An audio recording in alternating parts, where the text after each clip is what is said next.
What's up, everybody? Welcome to episode 15 of Spoiler Alerts. I'm Chanmanv. Hello. And Hi, I'm Ellohime. I'm EatMyDiction1. Yes.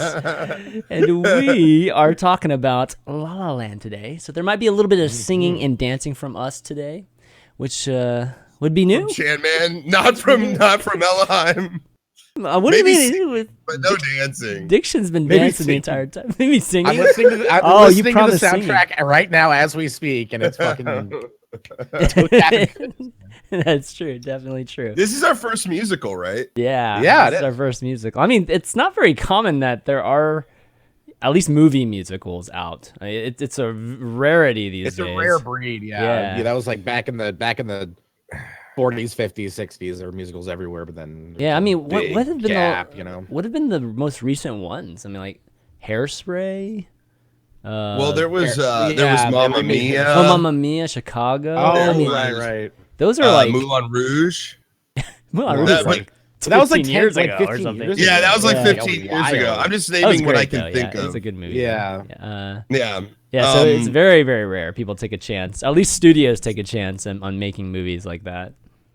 So it's gonna be crazy to see who superhero. on Twitch actually went and saw it, because I feel like it's kind of a mashup of cultures. Like I feel like the gaming culture, I feel like a certain section of them like watches musicals. Like I feel like that's still part of gaming culture. I think musicals kind of fits in there too. I think the creativity side of most gamers it kind of adheres to, but I think the majority of gamers wouldn't have seen it though. Like I don't think it's a large portion of like the gaming community that would be interested in seeing a musical. So it's interesting. I forgot Les Mis. That was like Les Mis doesn't count for me because I mean, but we're talking like an original movie musical. Yeah.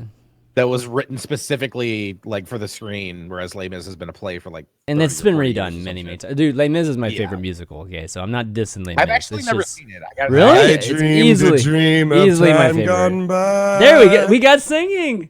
I want to hear you do Eponine, man. Let's sing. Let's hear it on my own, baby. Listen, I listen every time. Every time I travel, I listen. All I do is listen to music. Like some people have like little fancy things where they can get their game playing on their little pad and whatever, blah, blah. Like I always just listen to music on the plane. And I always listen to two songs every single fucking trip.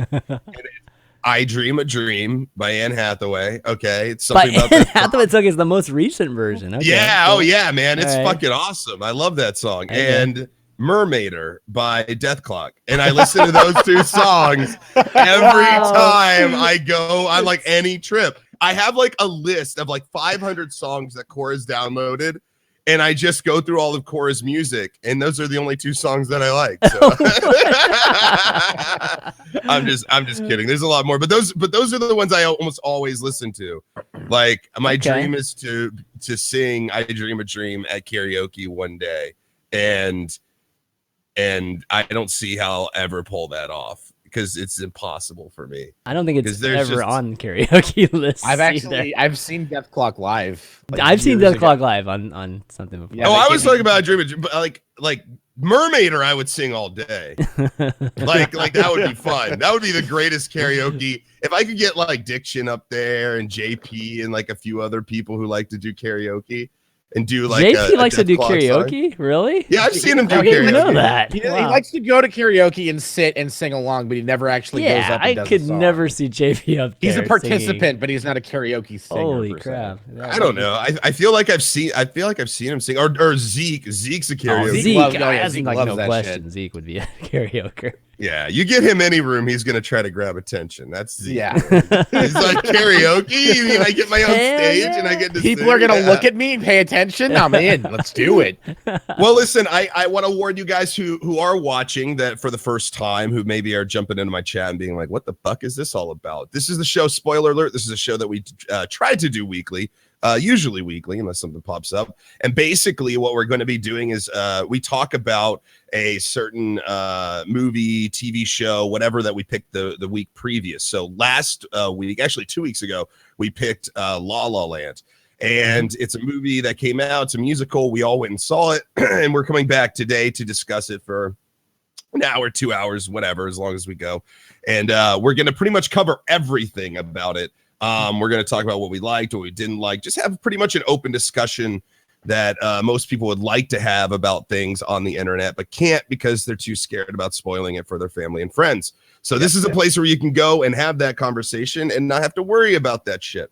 And then at the end of the show, we'll give you guys the next thing we're going to be diving into.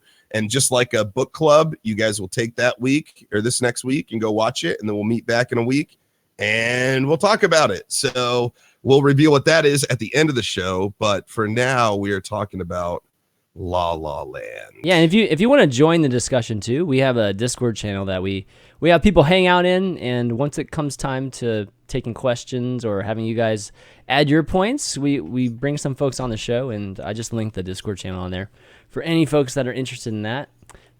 Monkey's not around today, so I'm not sure we have somebody vetting some of these.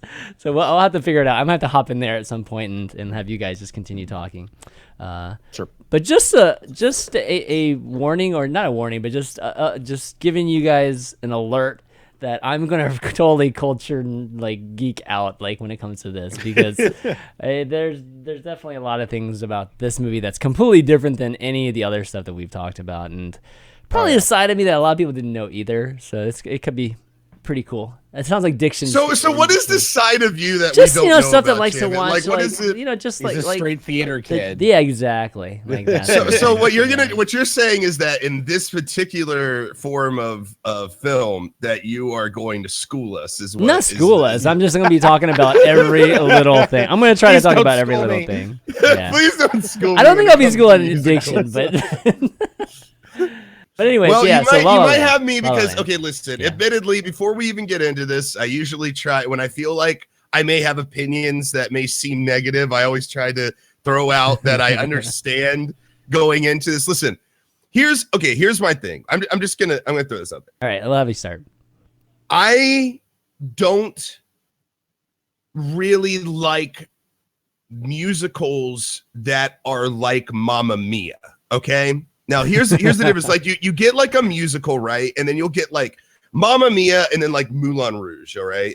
It's like two musicals, but still very different, right? There's a difference there. I think you can see a difference there in the. Well, what do you mean? But like Moulin Rouge was kind of artistic, like a punk rock version of a musical where they took songs from the 80s and 90s and yes, and the thing is, story a little bit, you know.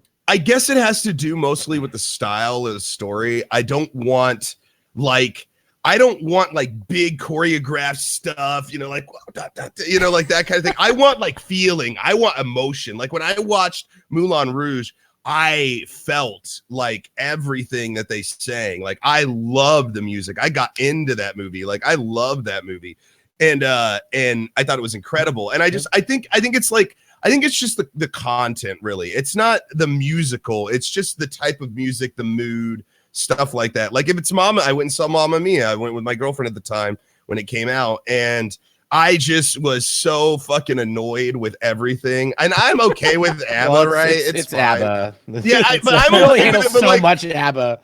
when they're like dancing through the city and then like the city people are like, oh, it's a dancing queen, like, oh, blah, blah, blah. It's like, what the fuck are you even talking about? Like, what are you even saying? I don't know. So there's this like level for me where like I enjoy cheesy, musicals I guess a lot, you could say. and I also hate musicals like at the same time.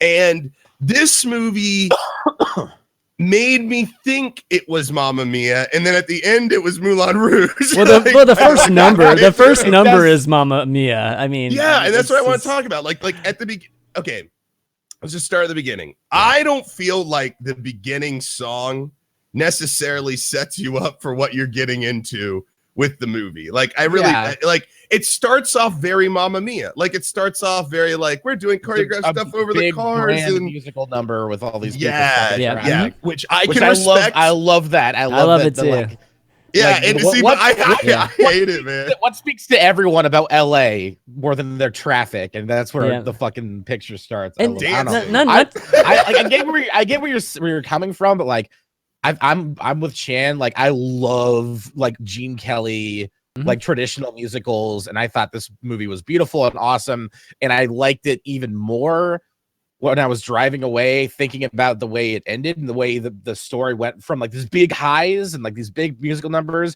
and then it like got super fucking real and down to earth and like kind of like really bittersweet. And like when I was in the theater and like I watched the ending, I wasn't sure how I felt about it. And then the more I thought about it, the more I respected the movie and the director for not treating me like an imbecile, you know. Like I feel like the easy way to fucking do that movie would have like a super happy upbeat ending, everyone gets what they want, blah blah blah, but they went a different route and they're like, well, life is complicated and sometimes you can get what you want with different results, you know, blah blah blah. And so that's what I like. I'm just trying to establish my bias that I don't have for old movies. I don't have an appreciation for like Cora loves old movies. She loves like she always wants to watch the thing around Christmas. What is it called? Wonderful Life? It's not Wonderful Life. It's I'll find it. It's on Netflix. Basically, it's like it's an old song and dance kind of movie. I don't like old movies. If it's black and white, I get bored. I'm like, fuck this. Even like except for a few classics. Why are you hosting this show? Except for a few classics. The Seven Samurai. All right. I'm just saying I have a certain type of thing, and I don't like Casablanca. I love. I can watch that all day. Like that. That is the quintessential old movie. Yeah, what are you talking about? And I get that. I like that. But I would say most movies I don't like, and most musicals I don't like. Most of them. So, and I think it just has to do with the realism thing. I think that's it. I think for me, it's hard whenever they're talking and it's a normal scene in a conversation, and then someone has to do that transition into the musical part. And it's almost like I have to tell myself that we've just flipped into an alternate dimension where this isn't really happening. This is just, like an artsy way of showing what's happening. And I just like have to tell myself that whenever it flips, because for me, the transition is always silly. It's almost always silly. Yeah, sometimes it's silly. So I feel like in La La Land, they always set it up with the music. The music would kick in.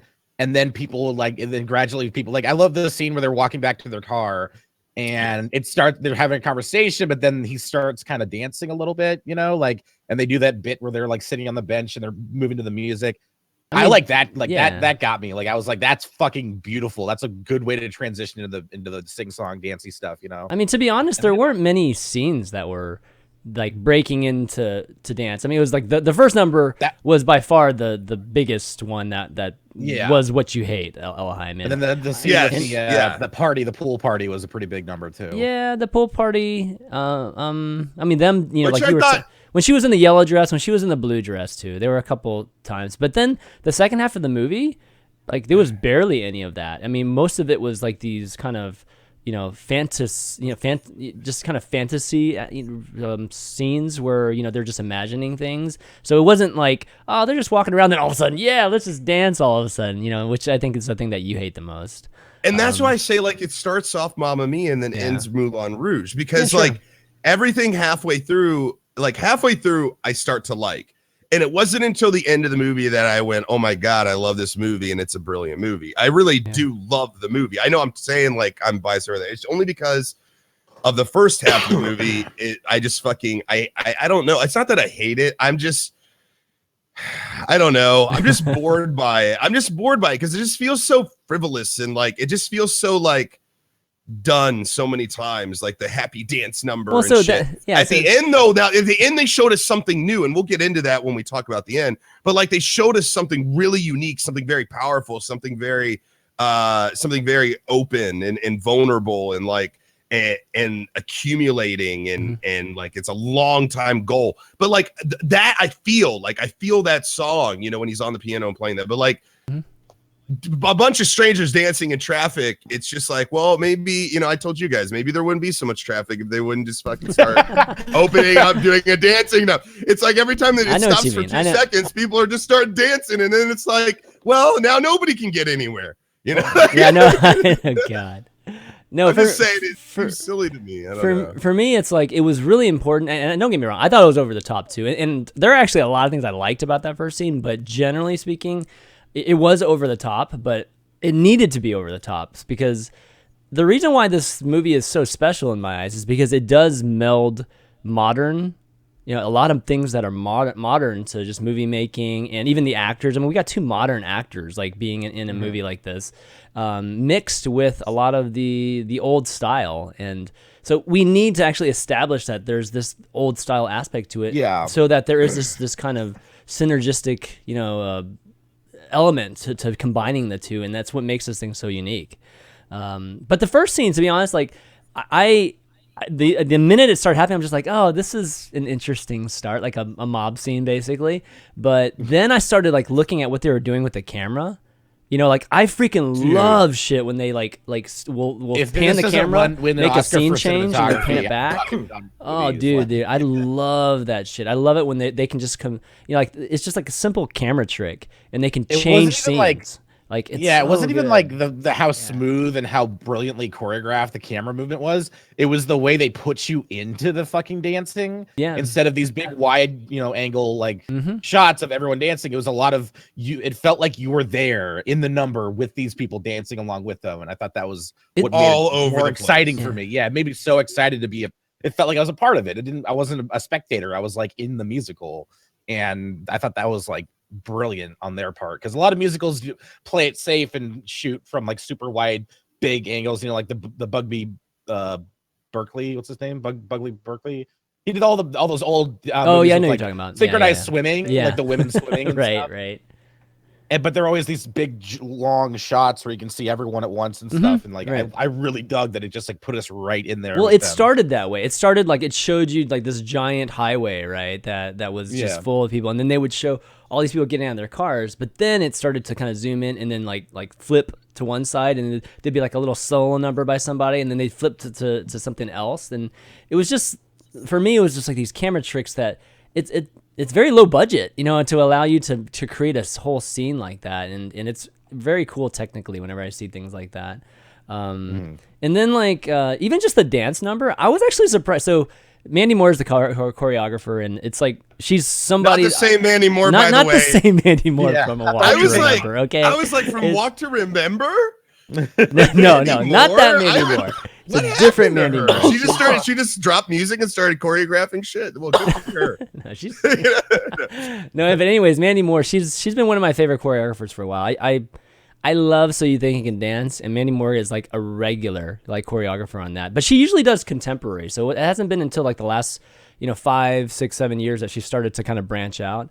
So are you getting that right, Mandy Moore? That can't be. That's not right. You're thinking of some. Is it Mandy Moore? Oh my gosh, it is Mandy Moore, 100%. Wait, who are you talking about? Who am I thinking of? I'm talking about. Maybe I'm talking about somebody else. You're talking about the actress Mandy Moore. No, I know. I'm not talking about the actress Mandy Moore. There's another choreographer that is named like with an M. It's not Mandy Moore though. She does a bunch of contemporary stuff too. She's on So You Think You Can Dance. It's you guys keep talking. I'll figure it out.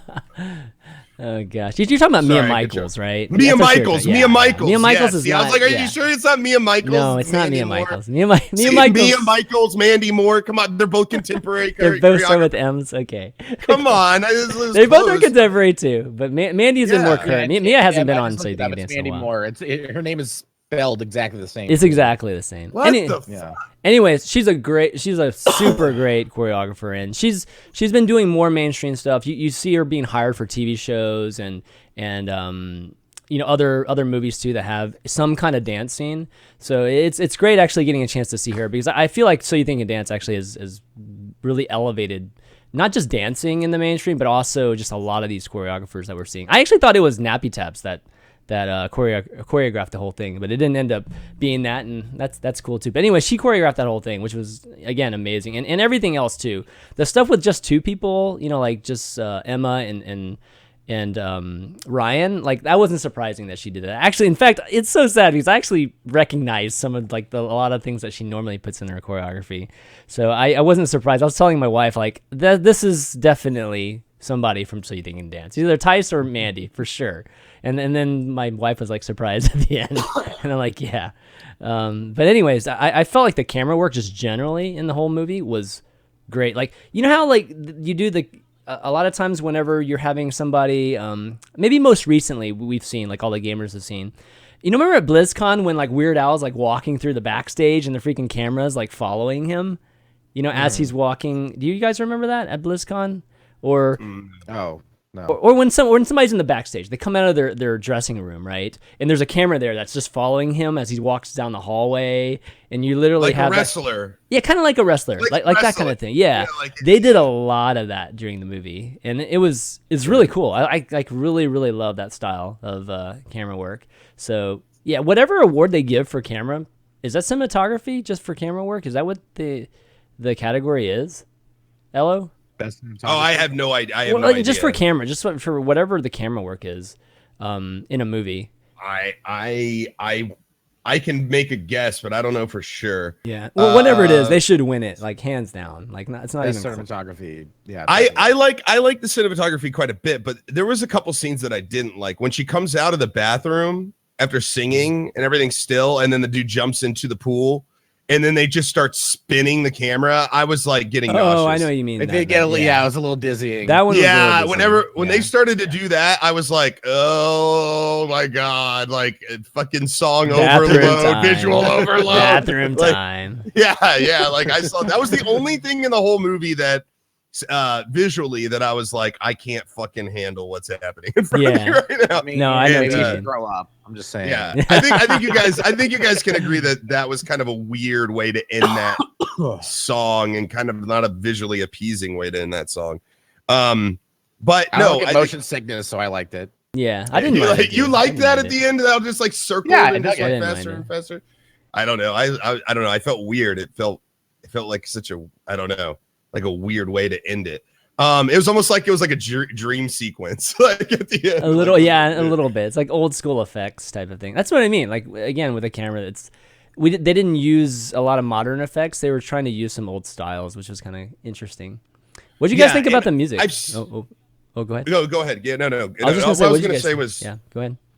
Well, fucking hell, Buck, man. Shit, man. Somebody just talk. Go ahead. I'm louder than you, therefore I talk first. There you go. The music, I liked the music. I liked it, but I don't feel like I have a connection yet with any of the songs except for maybe one of them. You know, like I keep going back to Moulin Rouge, but that's kind of where I go. Or like Wicked. Like I remember Wicked reading the book for Wicked. I saw it Broadway. Like I love Wicked, and I can listen to the Wicked like soundtrack and totally enjoy my day, like almost every song. And then like Moulin Rouge, same thing. Like this one, I had a harder time like latching on to the songs. The only song that I really liked was the song that he sang when he was on the boardwalk. I can't even recall it right now. Again, I haven't familiarized myself. One where he was whistling, right? Yes. That scene and that song I thought was so well put, like that just fit so well. Him just kind of on the dock by himself, kind of thinking about, what he's doing, his future. He's just really mellow about it. He's chill. It's not even like a sunset. It's almost like just past sunset. Yeah. It's like kind of dark, but still light, And he goes over and he kind of slow dances with the woman for a little bit. He gives the guy the hat. It's a very simple scene, like him just being on the boardwalk and singing that song. And I really liked it. And then it ended up popping up several times throughout the film. What was the main song? I think that song was probably, if I were to pick the one at the very beginning, the da da da da da da da da. I don't know. I mean, he plays that song at the very end. I'm listening to it right now, and this theme comes. Yeah, it's titled it's like every other song. Oh no! I know, but I mean, for me, that song of his was I don't know. For me, that was the main one, or at least thematically for the whole movie. Because doesn't he play it at the very end? He plays that song. Yeah, I think he does play that song specifically because they had that moment together when they had sung it together.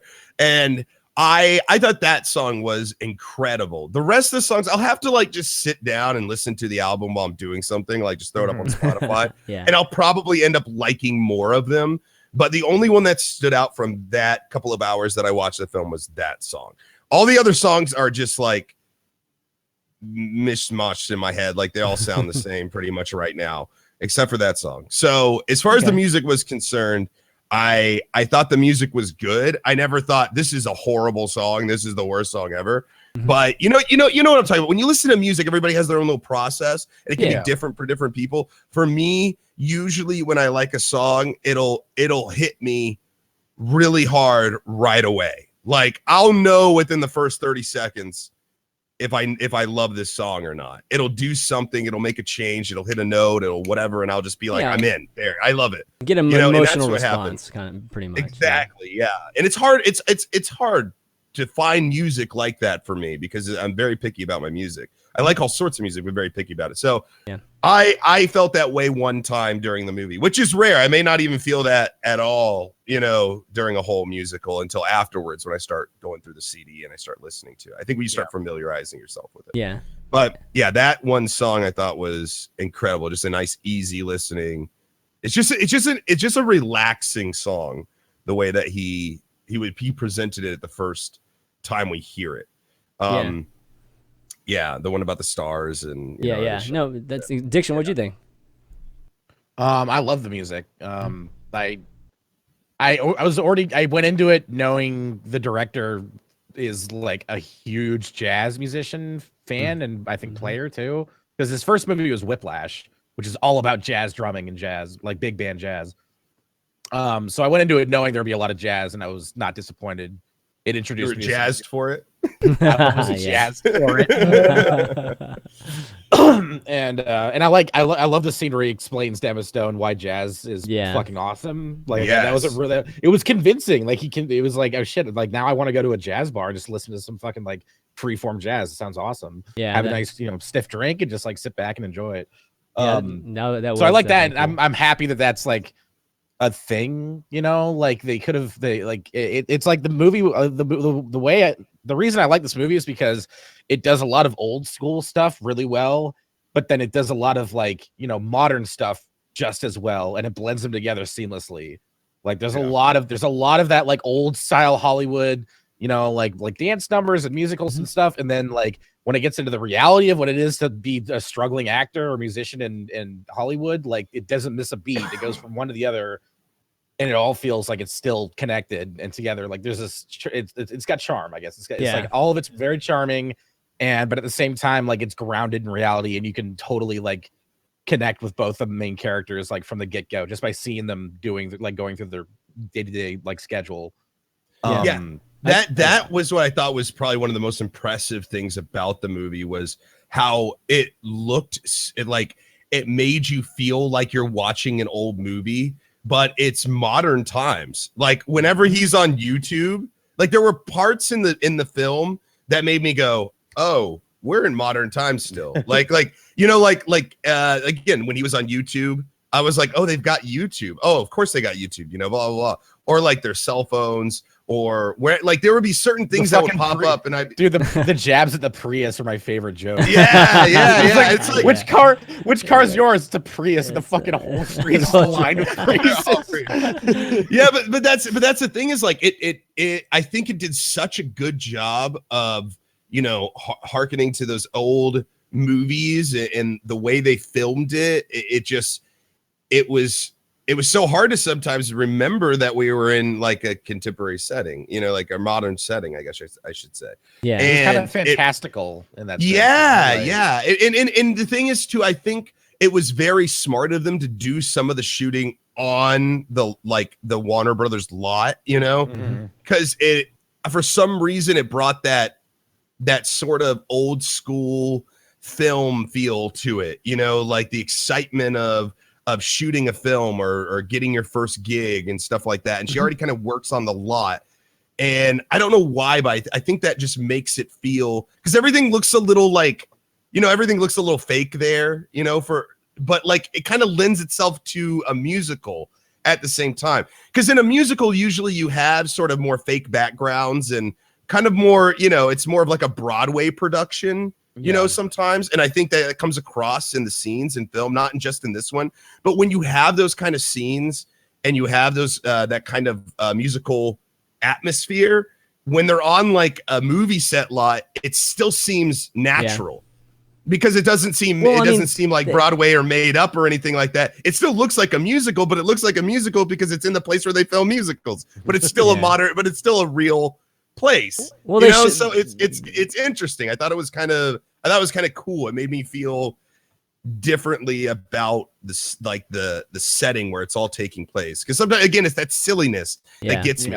It's the silliness that gets me, and I wonder if they just waited for like 4 p.m. rush hour to see the beginning, or if they I think they blocked off that it'll be really funny if they just like really, all right, guys, okay, let's go, traffic time, everyone dance. I mean, I don't even know if it was actually on a highway, so who knows where that scene really took place. Did you guys notice that there's like no old people though in LA in this movie ever? You don't see like one old person except for the dock scene. They're like at that old couple that he dances with. Yeah. Yes, on the dock. yep, that's it. That's like the only old people you see in the whole movie. Like otherwise, everyone on that highway was young and fucking ready to dance, man. Like everybody. Well, they all had old people can't dance. Let's be real. I would have liked to see like a couple old people kind of out there just doing a little shimmy or something. Like I would have felt better if they would have added. I feel like there was some ageism in this movie.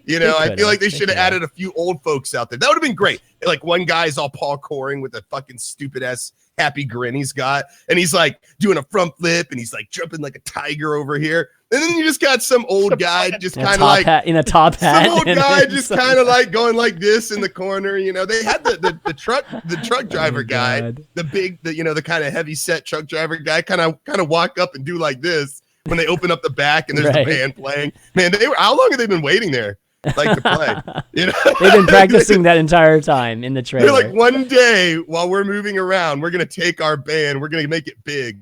We're gonna be the moving boys. The moving boys. That's gonna be one day someone will pop this open, we'll break into song, and we'll make it big. This is LA. Anything can happen. Exactly. No, for me, the music, I think they did a great job of melding. Like we were just talking about melding modern, and old things. They did that exact thing with the music. There weren't a lot of notable songs too, so I agree with you there, Ellohime. Like I can't say that I'll be literally singing some song from this movie. Like I highly doubt that will happen. But the fact that they combined like pop jazz, which is kind of like what you saw from John Legend's band, like that whole selling out thing, mixed with just even that song that you love, Ellohime. It's like an old school style that they used to do in the 50s and 40s just as like background music, in movies back then. It's just like a very simple keyboard line, that they would play on a lot of these scores and tracks back when we didn't have crazy symphonies and stuff going, like to back up movies. So they did a great job of that just mixing the different forms of jazz too. And by the way, I have to agree with you, Diction, that I was really impressed with the acting that came out of Ryan Gosling, especially in the scene where he's explaining jazz. Like that scene was so like, as somebody who doesn't, I mean, I like jazz. I like some jazz. I actually like scat, like the, like I love that shit. I some people don't get it. I don't know. I've loved it ever since Jungle Book, ever since King Louie in the Jungle Book. Yeah. I mean, I've been a big fan of it. Now I don't go and like listen to it, or I know who, blah, blah, blah, blah. I don't, when I hear it, I enjoy it. But his explanation of jazz made me more interested in jazz in general. Like the fact that, like it's a battle up there. And I love the way that he explains it, because you can tell he's like hurt and he's a little frustrated. Like you can tell that he's like containing his rage at the things she's saying because they're just so ignorant to him. Right. Like he's like sitting there with that smile and he's like, what don't you like about jazz? He's ready for her answer. Exactly. Yeah. And he's like, you can tell he views her as like the enemy, right? Like she's one of the people that is destroying jazz because she doesn't understand it. Right. Like that's how he views the world. It's like, you either like jazz or you don't. Because that's his whole life, And for her to go, listen, I just have to tell you right off the bat, I don't like jazz. That's just like somebody coming up to us and going, hey, just you're throwing it out there. I don't like video games. I think and we would just be like, get out. Sit down right now. Don't you like? Exactly, I like how he took her there, Have though. you played Tetris? Pac-Man. Well, I mean, nobody sat her down and then we talked. Like he just those are gateway lays it all games. out. You know, like he just lays it all out. I feel like anyone could Yeah. have been convinced if they would have gone with Ryan Gosling to wherever they went. I think so. That band I think many people That's would, fine. yes, many females especially would just be like, anything you say, Ryan. Oh come on, Ryan Gosling is I a know. fucking dreamboat. Have you seen that guy's eyes? Dude. It's like looking into the eye. It's like looking into a dream. I don't know if I've I don't so know much about his I've eyes, never really seen them but- so much as I've gotten lost in them many times. Yeah, exactly. That's what I'm saying. It's like you wake up out of a dream every time you look in that guy's eyes. But here's another thing too. I wonder how much influence he specifically had in the music. Because I don't know if you guys know this, but he's a musician. So let's talk about that. He didn't know how to play. piano. He didn't know how to play the piano before this thing. He learned. That's him playing the piano, and he learned how to play the piano. And Wait. Yeah, Hold he on a learned how second. to play the piano. Wait, hold on a second. Hold on. So, what, for just this movie? Yeah. Because that's not true. I mean, No. now for the rest of his life, he knows how to play piano. No. that's pretty cool. He said he played a little bit by ear. Never been classically trained. Played a little bit by ear, but he had to train for months before this movie, and he's always wanted to learn how to play the piano, like be trained how to play the piano. So it was really fulfilling for him to be able to, like, pre-production, to learn how to play the piano and then have to play a few of those pieces, and a few of those numbers are not easy. I mean, I can tell you because I play the Okay, piano. hold on. He knows how to play piano. No, he doesn't. He does. Hold on a second. He may have never been classically trained, and that's all well and good, and he may have gotten better. But I know for a fact, I've listened to Dead Man's Bones. That's his band. It has been his band for years and years and years. I'm a big fan of it. And he plays piano, and I can think of at least 3 songs that he plays piano, and well. Like, I can link you one from YouTube, like, right now that is predated this. Now, here's the thing. What I think it is that he probably never has been actually trained. He probably just sat down and did his thing. You can tell with Ryan Gosling that he loves music, and he just went at it in a very pure way. If you listen to his music, like, he even says in, like, if you ever watch, like, Blue Valentine, there's a scene where he plays the guitar for her. He asks the girl to dance. He's like, "Can you dance?" He's like, "Okay, you dance. I'll play the guitar." And then he tells her, specifically, he says, I have to sing stupid. He's like, "I sound stupid when I sing, but it's the only way I can sing, but I'm going to sound stupid. Is that cool?" He's like, "I can't sing. I have to sound stupid to sing." And she goes, "Okay, that's fine." And so he starts playing, and he does that old timey, like,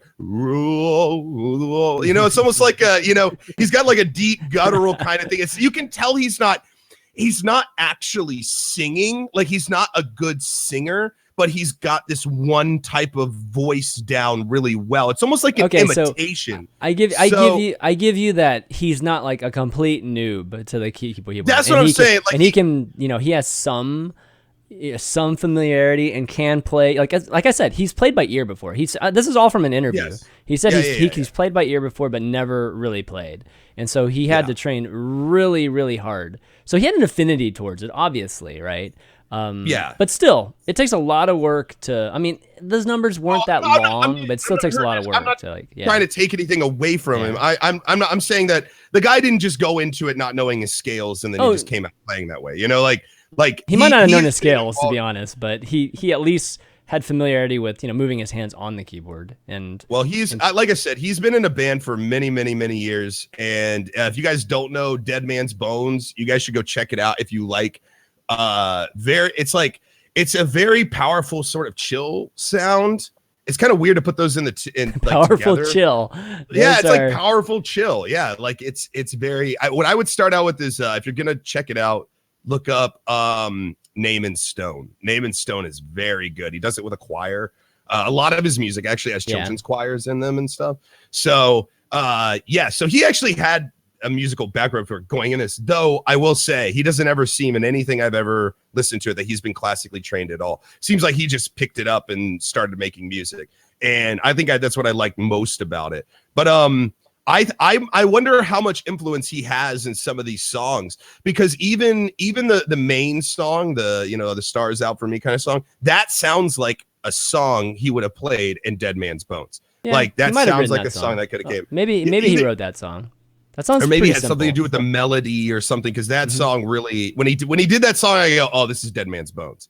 Like, this is him just pulling this out. So I wonder, but I thought he was incredible in the movie, but I'm a big Ryan Gosling fan to begin with. So I thought his acting was incredible. I wish he was a little better singer. That's like the only thing I would say is like I thought Emma's voice was just good enough with her airy, kind of light, just sound to it.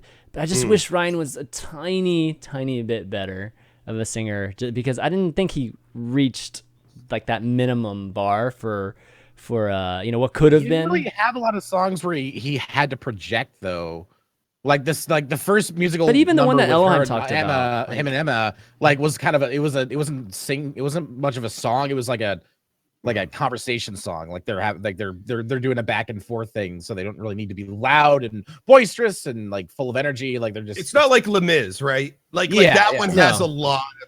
Those have to be great singers. Yeah, but I mean, but even with what they gave Ryan, like I think his voice sounds a little bit too much, just like a talking voice, I guess is what I'm trying to say. And if it was just a little bit, just more, I don't know, melodic and stuff. I mean, he was on pitch pretty much the whole time, but there were times where I was just like, oh, he's just barely coming off, or just like I can almost hear him coming off, and it bothered me a little bit just because I'm really anal about shit like that.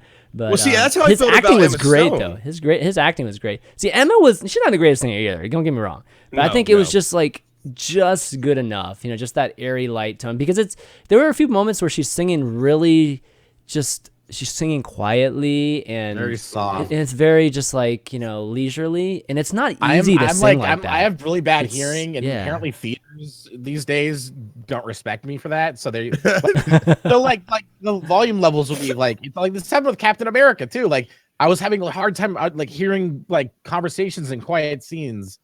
That's like my wife. My wife's the same way too. What the fuck's the point of THX if you're gonna turn it all the way down? Dumbass. I like how I feel like I have to come to your aid. Like, is this theater disrespecting you, bro? Like, theater disrespecting Fuck you! I've just paid $12 for this. Fuck you, theater! Don't you mess with my friend. It's a musical. I need to hear this shit, idiot. That's true. Okay, so when I hear Emma Stone's voice, I think of this is what I think of, and I'm going to try to explain this in the best way I can. If you get it, you get it. If you don't, then maybe I'm just weird, obscure.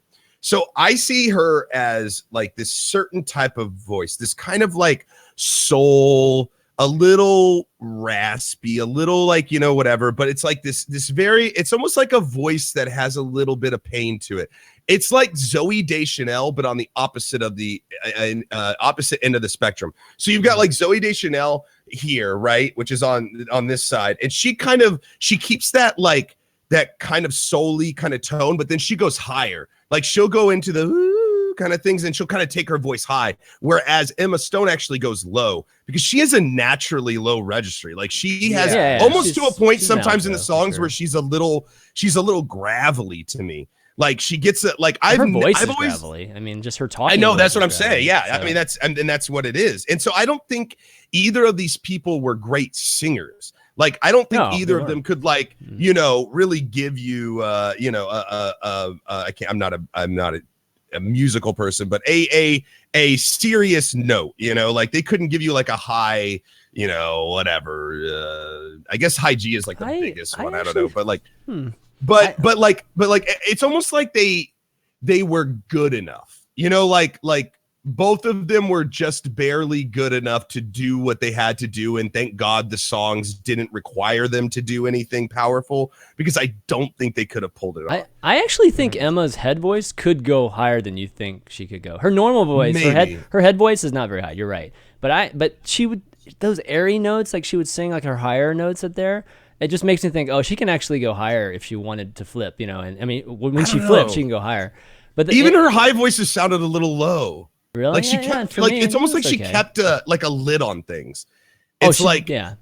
You know what I mean? That's what you're saying, like how she sounded very quiet. Or she was keeping that. I think she was keeping a certain I think she was keeping this airy sort of lid on it kind of thing. And so when she sang, it always felt like there was a lid on it.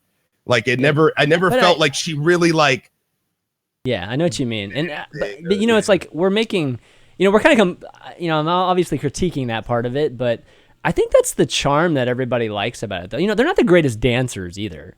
but it's the fact that it's Ryan Gosling and Emma Stone, you know, like two of like this age's young, you know, like young, they're not even that young anymore, but you know, this is like the new age of actors and actresses, right, in Hollywood. And these are two of the actors and actresses that have been leading the way for this new generation for the most part. And to see them, you know, being put into this kind of thing, yeah, heartthrobs too, like you said, addiction, just putting them into a singing and dancing, more vulnerable type of role. I think that's what's the charm of this movie, and what a lot of people like about it. So it's good that they're not phenomenal dancers or singers. You know, it's like, it's not Anna Kendrick. You know, it's not the people that you know that are great singers or that have already done things like that. It's these two people we've never seen in these type of roles, and it's really cool to see them do this. Yeah, and don't get me wrong. I think they did an excellent job. This is very nitpicky. I mean, overall, you know, I really respect the amount of talent that has to go into even do a film like this. Like you really literally have to be a triple threat, right? Like what they call a triple threat in theater. See, is you that have true, to be able though? to God, I feel like if you have months to practice, like a dance scene, I think dance scenes we could make it look good. Okay, I'm telling you, the three of us could make something for TwitchCon. Oh my gosh! All right. We'll just do a flash. Are we doing dance, talent the three of show? us. Are we doing the TwitchCon? Spoiler alert! Flash Oh dance. fuck! Oh hell yeah, dude! Let's go. No, We'll just I do interpretive dance. I'm one of those people that like if you. I'm sorry. Go ahead, Dixon. I was saying we could do an interpretive dance that spoils a movie. Oh my god! What movie would that we be? could do Lord of the Rings. I'll like walk up with like the ring. We're just gonna walk for 3 hours. Yeah, for 3 hours. It's just like a strut walk. Maybe like fight a a power troll or walk two. the whole time. And every now and then I just look over at Dixon and go, nothing dampens your spirits, does it, Dixon? And that's it. And that's all I'll say. We'll just keep going. Share the burden. I think I would have to be one of the. I would have to be the Hobbit since I don't have. You guys would have to be the dwarves and the. Chanman, you can't be in it because there's no people of any ethnicity besides white people in Lord of the Rings. I could be an elf. I could definitely be an elf, British. dude. People say I have an elven look. I could totally be an elf. Just give me some ears, baby. Give me People some ears. say I have an elven look. I mean, clearly he doesn't age physically. I don't age physically. You're right. You don't. I actually I have to learn how to talk like that, man. Oh my god. Oh, it's so good. Anyways, we diverged so much. But I thought that did you guys feel like they had chemistry?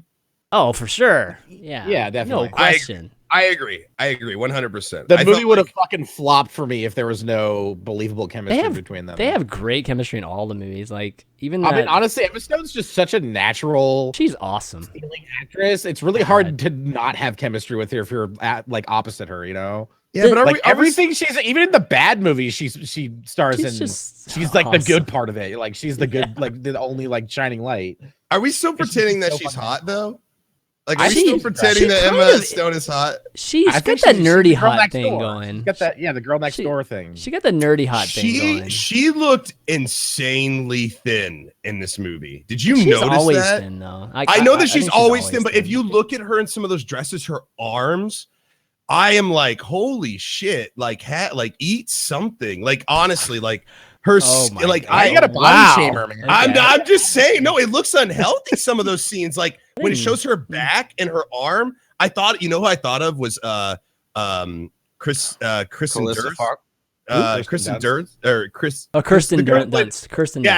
Dunst. That's it. Yeah, I thought of her. Remember when she got real skinny for a while there? You know, like that's what it looked like to me. But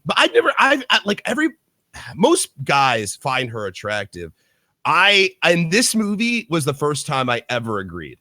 Like in this movie, there were scenes that she was cute. She was fucking cute. Like she looked nice. She looked like in a certain way that I was like, okay, like I can see it now. But until this movie, I get her voice, the raspy voice, the sexy voice. I get that. Like she could be a phone sex operator, but like don't ever look at her face. Like I feel like I'm a big don't person ever look at her face. Holy like shit. I'm a big face person. Like a face has to look nice. Like I don't know, something about her face looks like I don't know. I feel like she could have been in like My Name is Earl or something. Like I feel like she could have been like a trailer trash girl or something, and it would like nobody would have blinked an eye. Like it would have been fine. The thing about Just for Emma that, Stone, your daughter's gonna grow up and look exactly like her. And you're gonna have the big eyes and everything, man. No. The thing about Emma Stone is gonna that listen to this in like 10 years and be like, Dad, I'm so judgmental. Dad, I look like Emma Stone. What the fuck, man? Don't I look like this girl?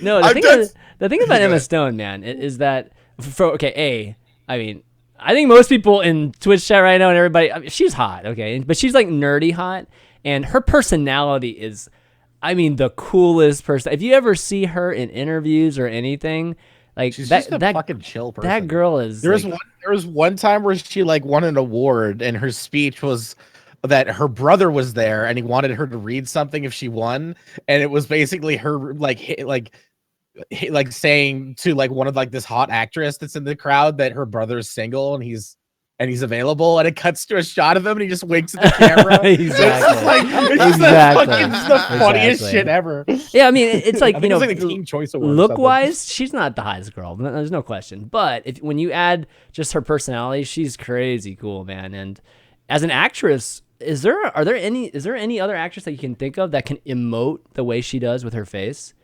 Like, I still remember her spectacular at it. Yeah, like I remember her in The Help. She hits ranges. You remember that movie, The Help? I didn't watch it. It was the one that Viola Davis won the Oscar for. It was the one about like maids or back in the South, like in Alabama or in Mississippi, and they wrote a book that was basically outing like how they were being treated. And do you remember that?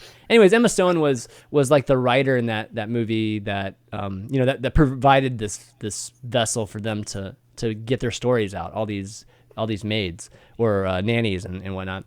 Anyways, there's this one scene in that movie where she literally, like, her mom tells her that like the nanny that raised her basically like ended up dying and she didn't even know about it, and like her face just like goes into this heartbroken face. And there's a few times in this movie she kind of had the same thing, and it's just like, I don't know if there are a lot of actresses right now that can literally go from super happy face to heartbreaking face just by furrowing their face, like their brow. Well, look at that phone call she did at the audition. So good. Like, oh my God. The audition she did it with the phone call is like a perfect example of that. Mm-hmm, right. You see that range of emotions, like almost on a flip the switch kind of thing. Yeah. I agree. She's got talent with acting, everything. I'm not knocking on any of that. I always kind of have to. There's just like a list of like actresses that everyone apparently thinks is hot, and I just don't get it. Like Rosario Dawson. Like, there's definitely some for me too. Yeah, me too. I just don't get it. But she's okay.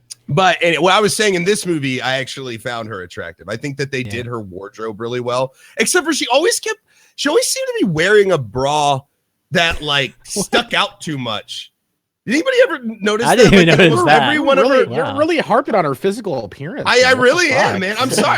I was doing a lot of looking. What about Ryan Gosling's butt? Yeah, exactly. I think Ryan Gosling's an Adonis. Okay, so I am. There's no question that I'm sexually attracted to Ryan. There's no Gosling. question why people like Ryan Gosling. Okay, I mean, let's be honest. He is not a trial right now. Emma Stone's a trial.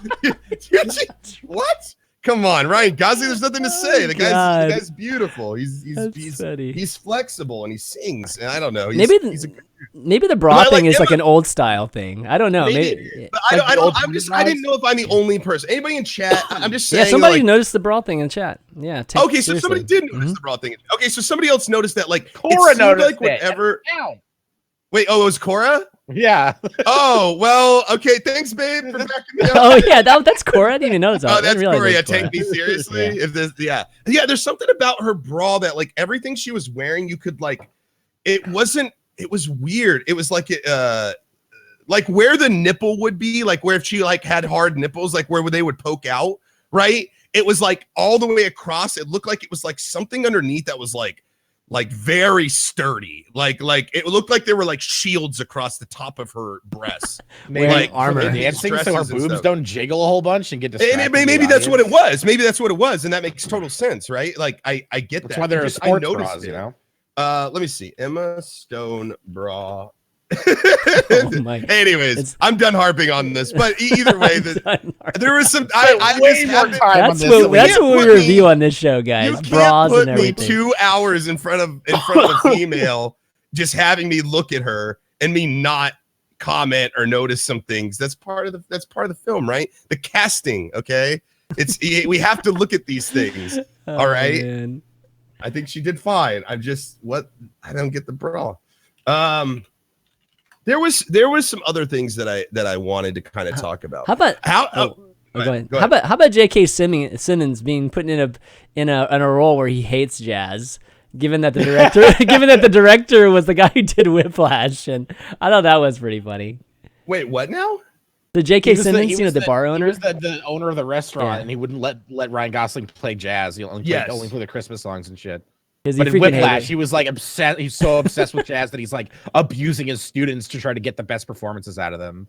Oh, is that what Whiplash is? Oh, you haven't seen Whiplash? Oh my god, we should totally do Whiplash. It's a complete 180 aside from the music from this movie. You'd love Whiplash. It's like a hard drama, but it's fucking good. I've watched it like 10 times. We should do it one of these weeks. It's a really good movie. Okay, maybe we'll check it out sometime. I didn't know that, but I love that actor. I mean, he's fucking phenomenal. Was it J.K. Simmons? Yeah, J.K. Simmons. I always forget his name, but I mean, like, he's in fucking everything. He really is. My favorite movie is actually Burn Notice. Him and Burn Notice makes me laugh every time. At the end of Burn Notice. Oh, wait, no, you mean Burn After Reading? Burn After Reading. I'm sorry. I was like, Burn Notice. Show or Burn Notice. Okay. Fuck, he has a show. Burn After Reading. Yeah, no. It's just like, at the end. What the fuck happened? yeah. And they're like, we don't know, sir. And he's like, well, I hope we don't do it again. Yeah, it's like, whatever. Did we learn anything from this? What the fuck happened? Exactly. Anyways, so I want to talk about the relationship. Oh, okay, because let's get towards the ending of it, because that the second half or whatever. Yeah. Okay. So let's talk about the relationship. There are things that I like and that I don't like, and I think again bias from a male perspective, than a female. Man, I think I don't know why. I don't know if this is typical for you guys, but whenever I watch a romantic comedy or a romance or anything that has to do with two people falling in love, and that's what the movie's about, I really, really, really have a hard time with it because I get so in my head about the decisions these people are making towards each other and the way the scene's set up. And I know that it's all working towards a goal, right? They need the conflict, right? Otherwise, it's a boring thing. Why would we watch it if there wasn't some kind of conflict? But the resolution of those conflicts always ends up bothering me normally. Like, it's always somebody stomping off or running off when they don't really fucking need to, and they could just chill for a second and have a conversation. But she always seemed, and I feel for Ryan Gosling's character in this.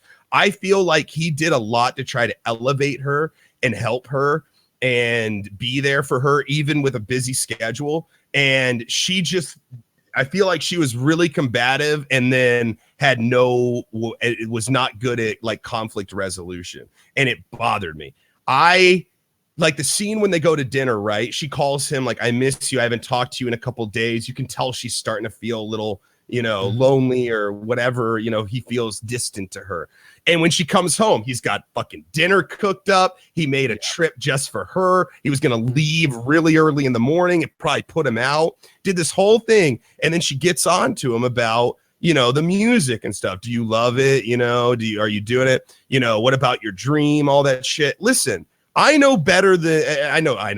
We all know better than anybody else when it comes to following your fucking dreams, right? Everybody has followed their dreams or tried to. And part of it, like in the book Fountainhead, right? Ayn Rand, there's this time where you have to go. In the book, the character goes to this granite quarry, right? He works at the granite quarry, which is just like fucking hard ass labor.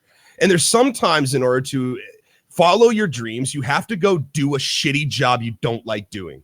You have to do things. The road to your dream is not paved in like the best fucking easiest, whatever. You know what I mean? Yeah. Like this guy, he has to be in this band to get some money so that he can acquire his dream. That's part of having a dream is you wash dishes, you deliver pizzas, you fucking wait tables so that you can raise enough money to do what you want to do. That's part of it. That's part of the dream. I feel like her.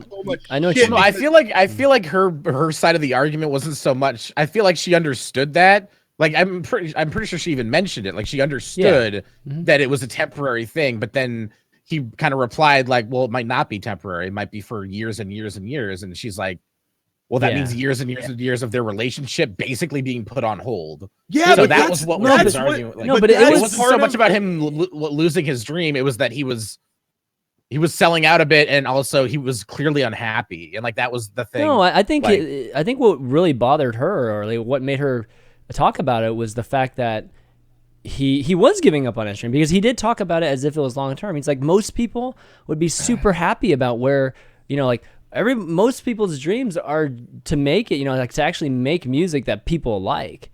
And isn't that what we're, I'm doing right now? And I mean, because the thing is like he could do this for like a year or two and then afford to buy a club, but he's not talking about that. That's what she's like, she's presuming is that, okay, you're going to do this for a year or 2 years and then you're going to be done, right? And he's like, no, this is kind of like everybody else's dream. Like, why shouldn't I just do it? But she asks him, she goes, what about the club? What about, he's like, I'm still doing that. Like, he's like, I'm still going to make the club. And then like, really? he says that. No, in that dialogue, he says, I'm still doing the club. He says to her, like, I'm still going to do the club. Just for the next couple of years, I got to do this. And, and he even mentions it because remember, he goes, so she said something else about the club. He's like, well, what does it even matter? Nobody's going to go to a club called Chicken on a Stick or whatever. Like anytime he talked about his dream, it's like she didn't fucking support him. Not the way he supported her and her shit. Like he was there for her. He missed that opening show. He missed the opening show. I'll grant her that. But this was before that even happened. This was before that. And she doesn't want him to have Chicken on a Stick. Like she bashes the name. She never she does come up with that one thing, the Sebs thing for him. That was great, and that was supportive. That's completely reasonable. That's reasonable. But the whole Chicken on the Stick thing is like that was his dream. That's what he wanted, and he made it very clear. And then in that argument, he's like, well, nobody's gonna want to go to a thing called Chicken on a Stick. Like he's talking to her, and she's like, then change the name. Like she's like not backing down on it at all. And then they have the argument, and what does she do? She runs off. She runs off out the door. There's no conflict resolution at all. And then she does the same thing when he's late to her show. He shows up. She like never cuts him a break, at least from what we see. Now, of course, this is a relationship that spans whatever. But she then she gets in her car and drives off. She's always fucking driving off and leaving and shit. And and he's all like always being like, what the fuck? And then he has to walk around all sad. And that's how the movie sort of ends. He's still kind of left in that relationship, even though I really love his approach. The how practical they are. She's like, where are we at? And he's like, we're where we are. He's like, I don't know. And he's like, I think we should just see what happens. I think we shouldn't put a label. I think we should just pursue our lives and see where we end up. But he kept this flame, man. He kept this flame for her. It was so apparent. Everything. Like he truly loved her. He even waited for her. There's no mention of another girl. Like it is the Notebook. Dude. I had flashes of the Notebook too. Yes. I totally had flashes of the Notebook when I was watching it. It makes me so mad because we go to her and she's like married now. She's got a kid. It goes back to him. What did he do?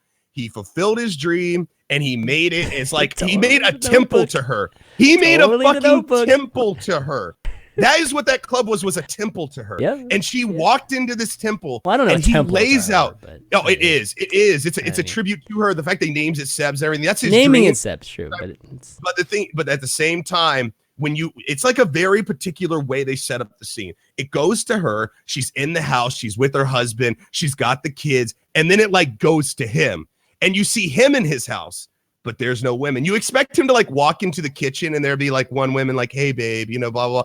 Nobody's there. And then when she gets there, when she happens by chance to walk into this club, then all he doesn't say a fucking word to her. He plays a song and he plays it with all the fucking regret and all the love and all the everything is very Casablanca, right? It's very, very much that play it again, you know, that kind of thing, that one song that like brings them together, and it's so emotional. And then the song, I mean, it's so elaborate at the end. The end is incredible. Like the end of this fucking movie is fucking incredible. And I love it because it's everything that he wanted for them. It's everything he wished he had done right. It's everything that is this perfect world that he envisioned for them, all his intentions and everything, all just laid out in this beautiful song. And the way they choreograph it, everything, like it's great because it starts out and everything's like very fake. Like it's like it keeps you in the realm of this is still just a, you know, an illusion kind of thing. Like the freeway is just it's a stage, you know, and like in the background it's just painting and everything. And so I felt like, but as if you don't notice this, as the song continues, it gets more and more and more real. It gets more and more and more real up until the point where she walks into the club with him. Yeah, it's a parallel universe type of thing. Yeah, it's like this parallel universe, and he does all this for her. And as much as I like the ending, because it's not this cookie cutter, oh, everybody's happy in the end kind of shit, I feel like her character, I felt bad for Ryan Gosling's character. I felt bad for him. I felt like he held a flame. He was right. Like he was true to her. He pushed her to where she's at. You know, like if he would have never went and got her, she would be in some podunk town, you know, being a lunchmate or something. I don't know. Like she would have given up on her dreams if it weren't for him. And after she's attained all this success and she's happy in her life, you know, then she basically walks out. She says, sorry, I'm not coming back into this thing. He was ready for her. Wow. I don't interpret it that way. She walks out straight faced. She turns around and looks at him. He looks at her like, what you gonna do? And then she turns back and walks out. Well, she smiled. She smiled. Great. It was a smile. Smile doesn't get your dick sucked. Okay. He has been at that place forever. All right. I can't believe it. So what's crazy is that like, I would think, you know, you do love the ending. So like, that's not surprising, but I'm surprised that you don't like just full out 100% love that ending instead of what she's going to go and give up her kid and her husband and her great job and just come back. This is romantic Ellohime. Like, I guess. I'm just saying. Not the realist Ellohime. I thought the realist. Yeah, go ahead. That was the best part. The ending was the best part. And like I said, it took me like the car ride home to really appreciate it because it completely subverts expectations for romantic comedies and musicals and stuff. And I love because the whole theme of the movie is, you know, chasing your dreams, believing in yourself, chasing your dreams. And sometimes you need a partner to do that. You know, you need someone like in your on your side rooting for you. But in real life, that doesn't mean that you're going to be together forever. That doesn't mean that you're meant to be together. It just means that you're meant to be together for that time to get to that goal. Like there have been lots of people I've been with, like either in like, you know, romantic relationships or just like friendships where like we don't really speak anymore, but like the time I spent with them made me a better person in some way, or I realized something about myself that I love to do, and now I do that, you know, that kind of stuff. So I thought that was a really beautiful message, and it was bittersweet because it's like, yeah, you could see it as a sad ending where they don't end up together. There's this big fantasy of an alternate reality timeline where they could have been together and stuff. But that's not what actually happened. You can see that as a downer ending, but I thought it was uplifting. It's like, that's fucking cool. Well, like that made me a lot happier about life, you know, like it's not all, it doesn't have to be perfect, but it can still end up good, you know? Like, well, see, that's the thing is it wouldn't have been perfect. Even if they got together, it wouldn't have been perfect, right? Like for all the reasons that you said, she's like married now, she's got a kid, you know, like it wouldn't have been perfect. But here's my thing. How can you as a person harbor these and I get what you're saying, Diction. I totally 100% agree with you. And I think for her character, that's what this was. But I think for his character, I think that he held a flame for her. I think that it was more, I think that ultimately he thought that they would get back together in the end, like that she would see that he attained his goals, that he was able to do it. And that not only that, but he had still held something for her because he had named it Seb's in exactly the way that she had presented it to him. Like he changed nothing about it, you know? And I just, I don't know. I just feel like if she's married to this guy with kids and whatever, how can she do that knowing that she has these intense feelings and love for another man?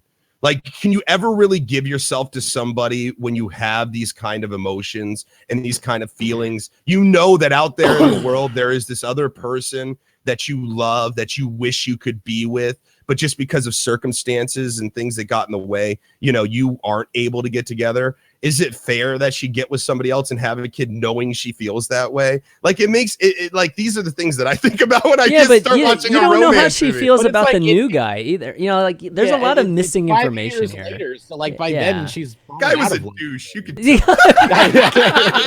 Come on, look at him. My God. He was like 80 years old. I said there's no old people in the movie. I'm sorry. He was like 50. I don't know. I'm just. This is a different Ello. This is good stuff right there. I'm just saying. Listen, I have, you know, I have who I am today, but who I am today is not who I always have been. And you know, this movie sort of hit me in different ways. You know, you start exploring your own relationships and you know, things like that and what's going on. I do like the parallel too. I mean, I do like the parallel. Like, you know, I think everybody has gone through a phase in their life where they see somebody from their past, and then you just envision, you know, whether it's like you see somebody on Facebook, I don't know. I'm sure a lot of people look on Facebook and have this kind of reaction, but they just look on Facebook and they see somebody that maybe an ex-girlfriend or a boyfriend or something. And then they just have this like 1 minute or 30 seconds of imagining, oh, you know, I wonder what would happen if we ended up together instead or something like that. And that's kind of what happened with that parallel universe, you know, that during the song. But then you have to think about, I mean, how would that have been better? I mean, they still have the same career challenges, right? Like, if he would have just kissed her in the bar, would that really have changed anything in reality? Well, no, I didn't see it like that. I didn't see it as like a parallel. See, I didn't see that last scene as a parallel universe.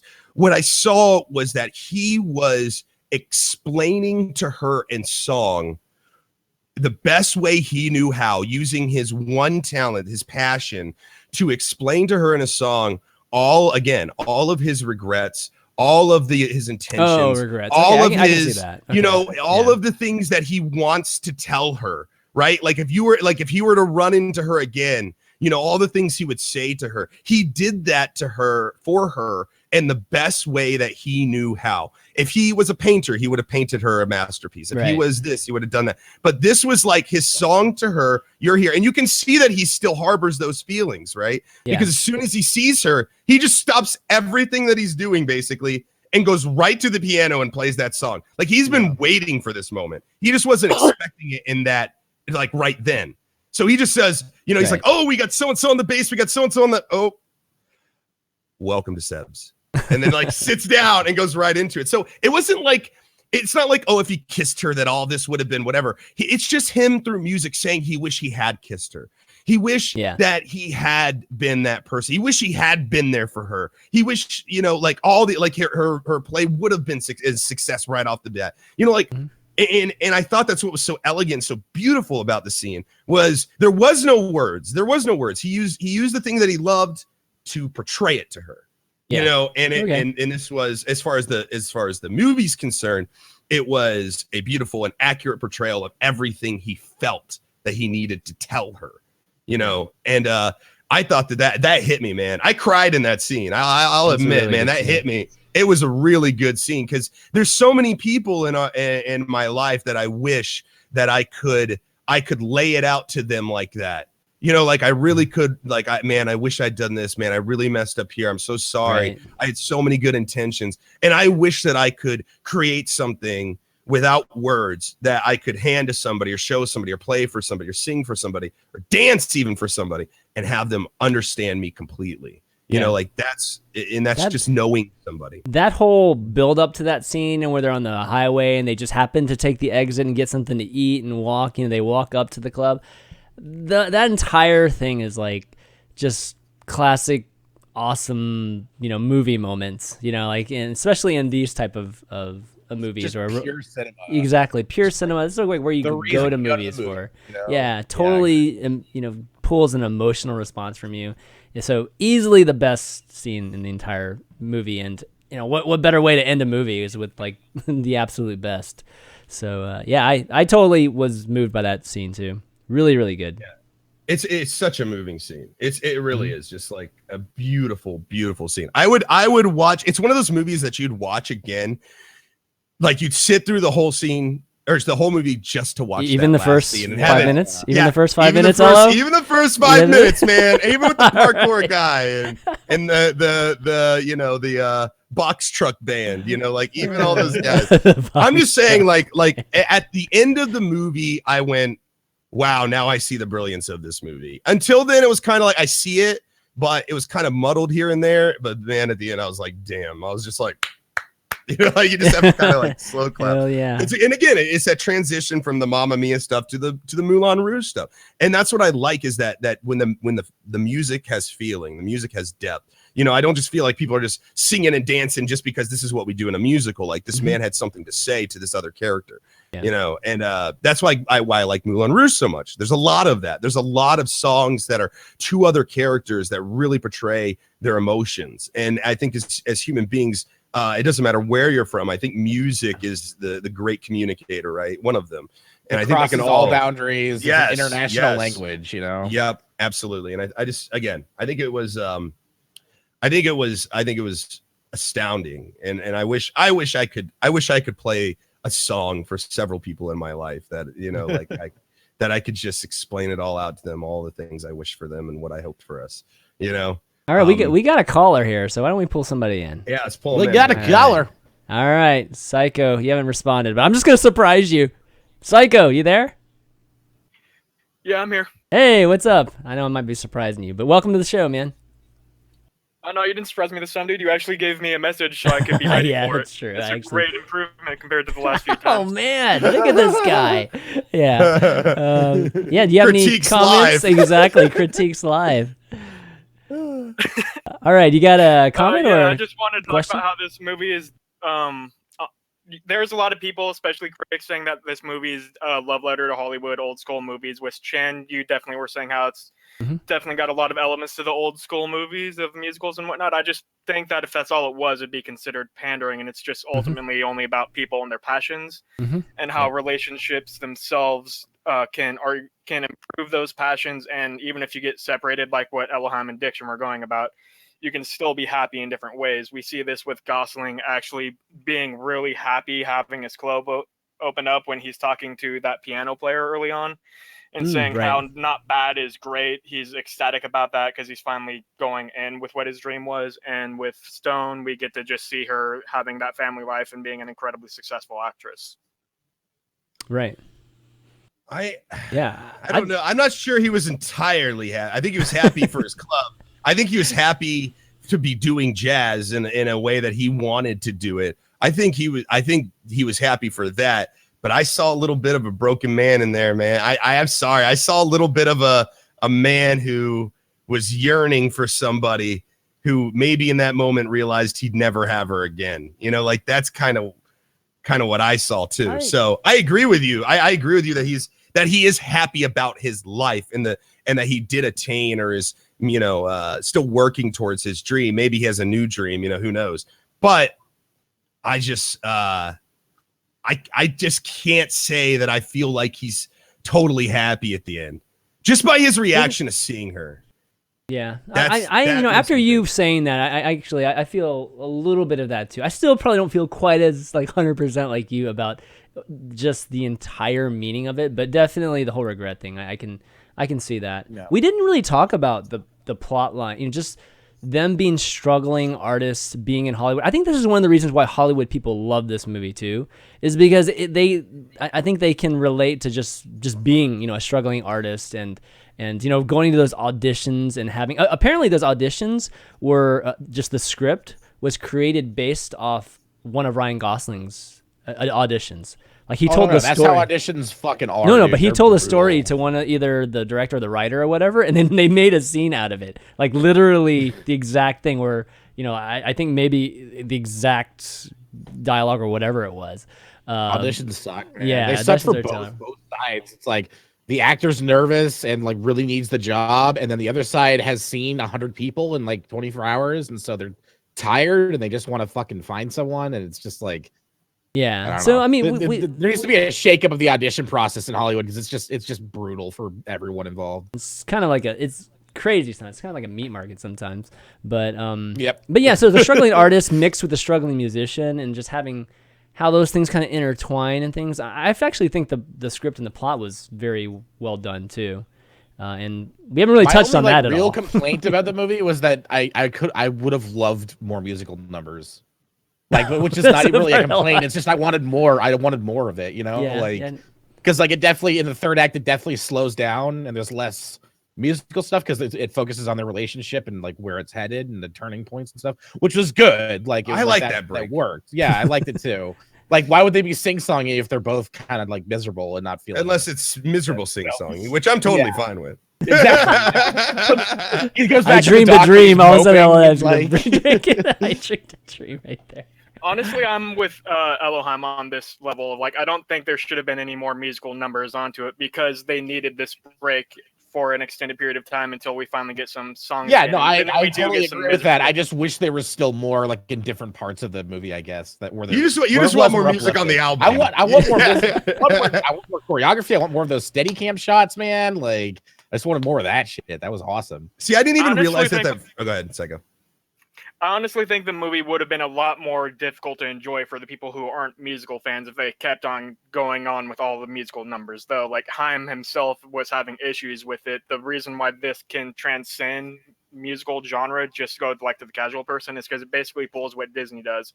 Has a lot of music in it. There's a lot of musical numbers in it, but then they also allow more than enough time to have breaks in between it, and they don't make the musical numbers get forced necessarily. They have it be build up to it. And yeah, you're definitely a musical fan. I love musicals. Singing in the Rain's my favorite, like every dead dog in their family. But this movie and this generation, it can't handle that much musical numbers being done. Like all that sing and dance, I just don't see that surviving well. I agree with that. I mean, I think you need an extended period of time of just straight acting, you know, to really...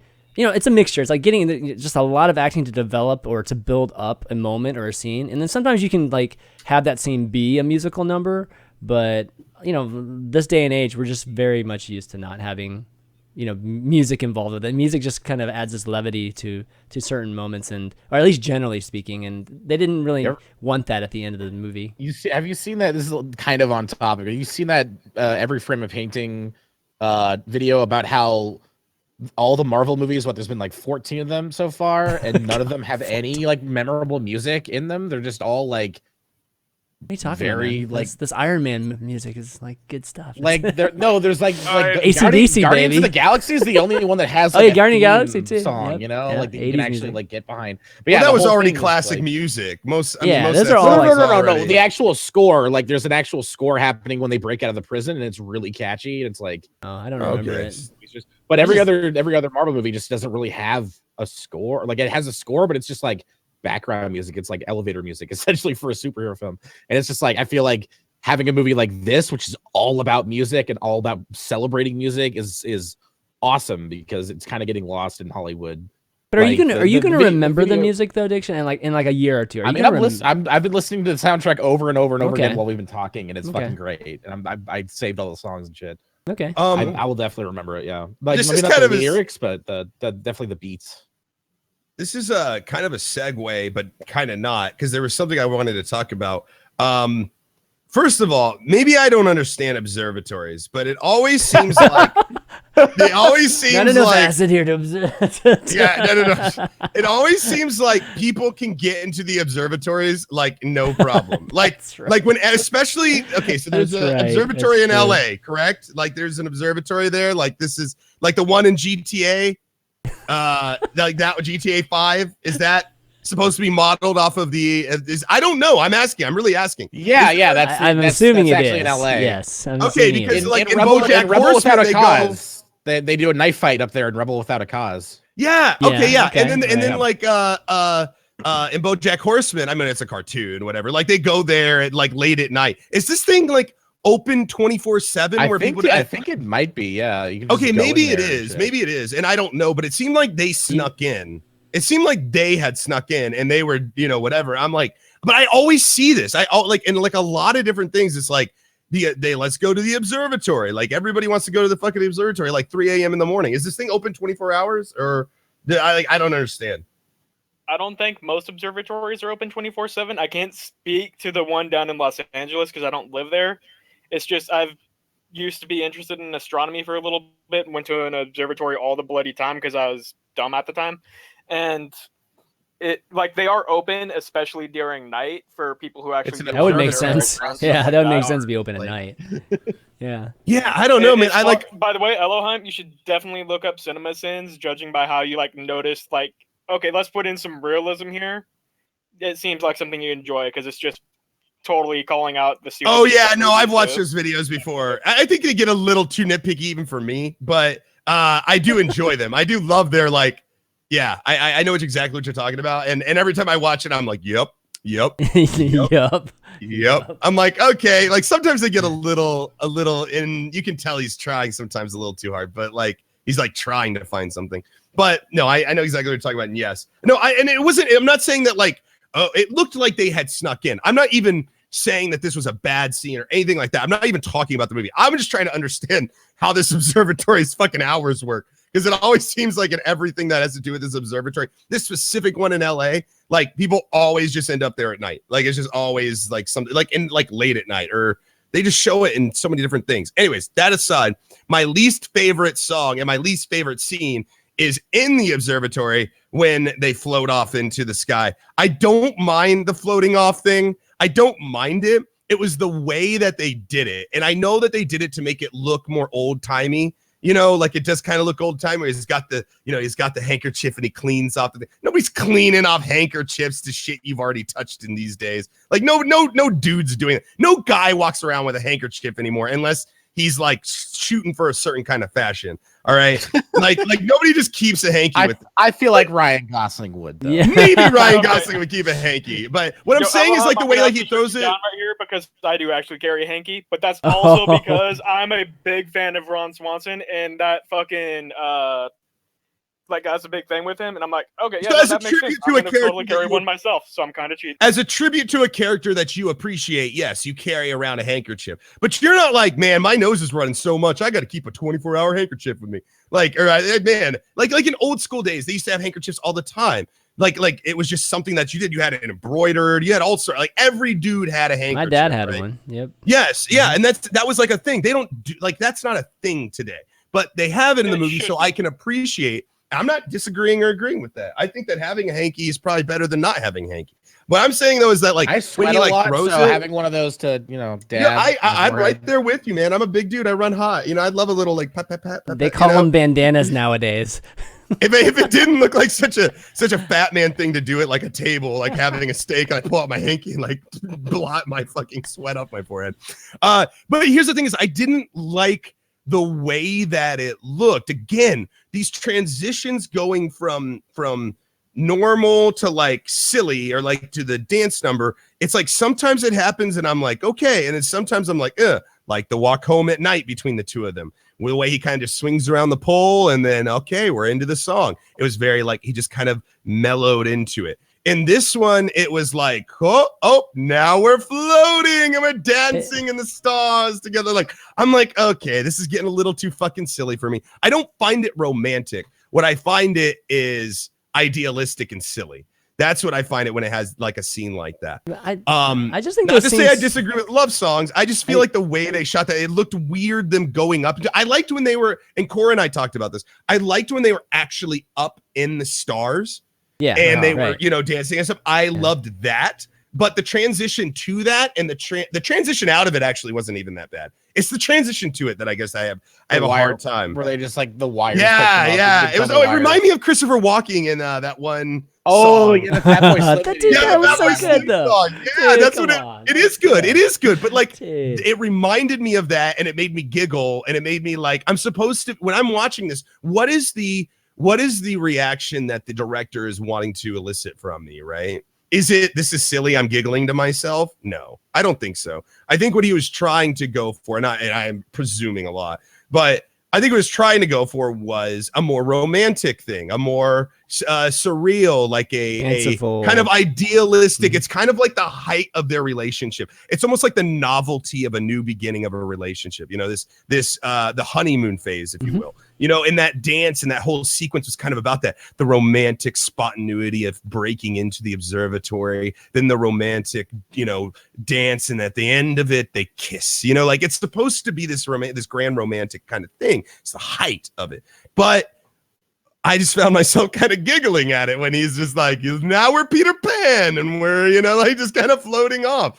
Like it I don't know. It just kind of. But it's supposed to be a light moment. It's supposed to be this fanciful light moment, and it's kind of like what I said about the first scene. Like you need this extremity so that you can see how, you know, just until you have this relativity when you come back to this more reality, you know, just like no musical aspect of it, which is like the straight acting, the more realism aspect of it.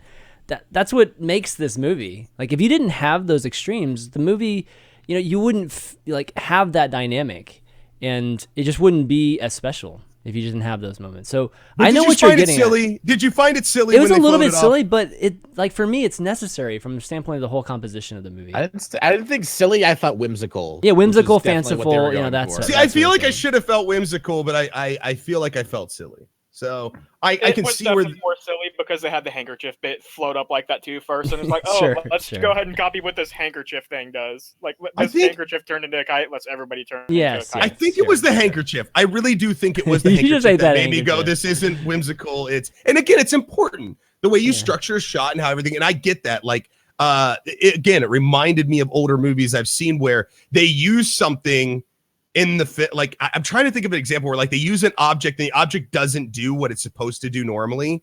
And then it's almost like they realize that the world that they're in right now isn't the normal world. It has different rules or anti-gravity or whatever it is. You know, in this case, it was like lack of gravity. Yeah. And then they use that in the sequence of choreography, blah, blah, blah, blah, blah, right? You establish that these new principles and these new rules exist now. So now what are we going to do with them now that we discover them? So it was like they discovered it with the handkerchief, right? They threw the handkerchief, it floated. Oh, now that we've danced enough to change gravity. So now let's go into the sky and dance. Like, okay, cool. But I don't like the way they like presented it. Again, I like the dancing in the sky. I like when they come down and kiss. I like all that shit. It's just the way they like presented it. I'm trying to think of like another scene where that happens, but it happens it's like a common thing.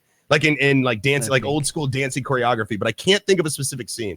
I just didn't like the way they like discover it. It's like Psycho said, like the handkerchief and then it floats off and it's like, had they done it with like the dress fluttering some, then it would have been much better and it wouldn't have taken you out of the moment, in my personal opinion, at least.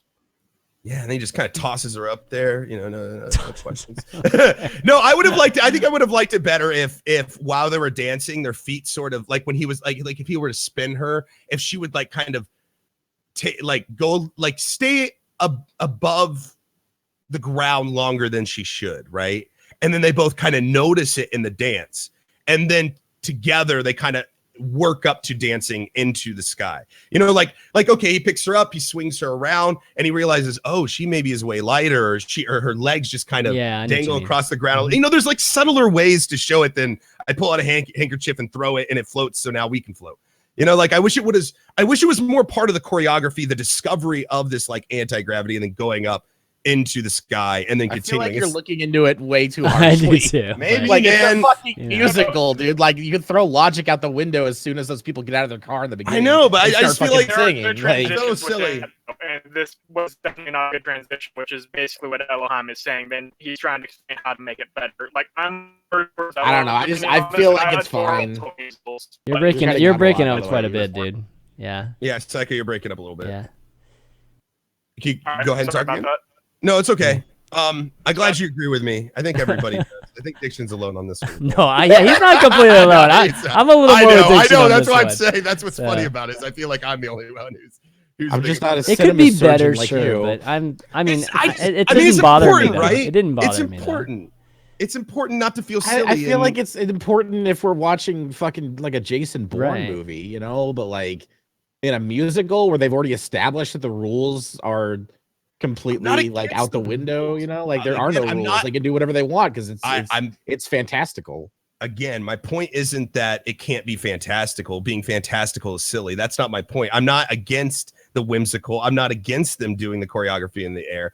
I'm just saying that I wished that it was done in a different way. That's all I'm saying, and that's just my opinion. I don't know, man. I just wish it was. It reminded me of Gene Kelly. Like, there's a lot of Gene Kelly movies where the logic will fucking fly out the window and things in An American in Paris, like the ending choreography. There's like a 20-minute dance sequence where it's like the ending of La La Land, where it's just like reality stops and they're in this like completely different world, and the transition from the real world to this like dance world is like just instant. Like, they just go there and they're dancing together in this weird like stage area. I would say that there is a little bit of difference between doing a movie versus like a Broadway musical. Like American in Paris done in a movie would probably be a little bit different than, obviously it's very different than it is. Because you don't have the limitations of a stage. When you have a limitation of the stage or just that whole setup, you just kind of expect that. And Ellohime, I'm sure when you're watching a Broadway musical, you don't have any of these expectations of like. Yeah, no, not at all. No, and I love going, like, I've been to Broadway. I've seen shows on Broadway. I love going to the Tampa Theater. I did theater for 2 or 3 years myself. I was president of the Thespis Club on my campus at college. Like, I love theater. Like, I really do love theater. And I get exactly what you're saying, Chanmanv. When you're watching somebody on stage, there's limitations. I've been a stage manager. Like, I've built sets, like I've done that shit. So I do get that. But I guess that's my thing, is that in a world where they have unlimited space, they have unlimited pretty much resources, quote unquote. CGI and tricks that they could do and everything, as opposed to being live on stage. I just sort of, maybe I'm a little too critical, but I just expect I don't know. I just feel like there's ways to do it. If we have to complain about like handkerchiefs and shit, then this movie is freaking good. Yes, and I agree. And I know I sound that's all we can complain about. Yeah.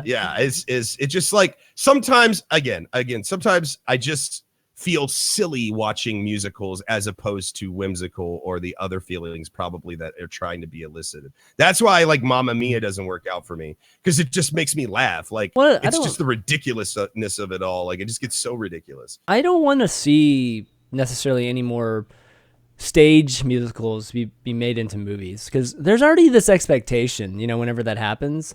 And it's just like Les Mis. Les Mis has been done so many times, and it's like Les Mis is a book too, so I totally understand that. But Les Mis is always a musical for me. Like, and every time I see it redone as a movie, I'm just like so disappointed. And it's like I'm tired of seeing that. Mamma Mia wasn't that great either, and there's a lot of examples of I think the movie being inferior to the actual musical itself. I'm a little bit worried about Beauty and the Beast, to be honest. Like, I think Beauty and the Beast, I'm hoping it's going to be great too, but it's based on the musical more so than the movie. So I'm excited. Yeah, I'm excited too, but I'm just like a little worried that I don't know, just a little bit worried about it. It looks amazing, the trailer does, but I wish they would just come up with, more Moulin Rouge type of thing. It's just something that's completely original in terms of it being a musical and it being a movie. Because I'd like to see more dancing in movies, man. And I'm not talking about Step Up, and stuff like that. All right, I'm actually talking about something more like this movie. Like Bring It On.